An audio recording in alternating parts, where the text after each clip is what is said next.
Home fourth inning, Phillip Evans leads off against Eric Lauer. And Evans is the first pitch on the ground as Wahe near the bag. Throws him out. One pitch and one retired. We check in with Steve Gelbs. His report tonight is courtesy of Fios by Verizon. Steve? So cool right now. I'm joined by Paul Lozito. He was actually the veteran of the game tonight, honored by the Mets. First of all, we thank you for your service. That's the most important thing. But Paul has a really cool Mets connection. He was a bat boy at the Polo Grounds and then the first few years at Shea Stadium. And he's got the picture right here. He's the bat boy with the '64 Mets team the first year at Shea. Paul, when you look back on those years, is there one moment that stands out? It had to be so cool as a 14-year-old kid and through high school to be amongst those players. It was just an amazing feeling, Steve. I was a diehard baseball fan, loved the Mets through and through. And then when I got this opportunity to work at Shea Stadium and the Polo Grounds, and the individuals you met, I actually got to meet Casey Stengel in his first year. And he was just such a showman. And, you know, the team was really bad then. And, you know, he filled the house. Giants and Dodgers come in. Stadium was packed. It was the amazing Mets. Now, the stadium was packed, but you were telling me before he might have been the one with the least amount of energy at times. Casey was really a wonderful, wonderful manager. However, when he was with the Mets, he was getting up there in age, kind of like me right now. And occasionally he'd take a little nap in the dugout. So he'd be napping in the dugout. And back then we had a player by the name of Rod Cannell, who was one of Casey's favorites, but he was a character.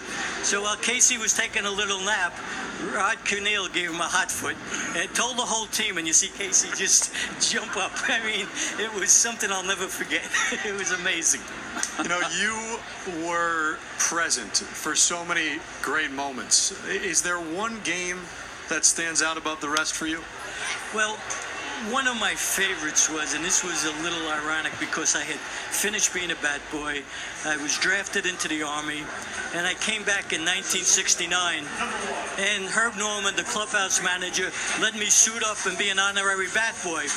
And that was the very famous game where the Black Cat ran across the Cub dugout, and the Mets went on to sweep right into the World Series. That was very memorable.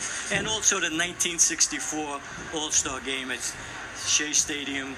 The National League All-Star outfield was Hank Aaron, Willie Mays, and Roberto Clemente. Just think about that. I mean, it's an incredible outfield. Was there one player that you interacted with, either on the home or away side, that always stood out to you as Rosario laces one down the right field line? He's headed for two, round in second, and goes in safely with a triple. And Paul gives it a nice thumbs up right there. Absolutely.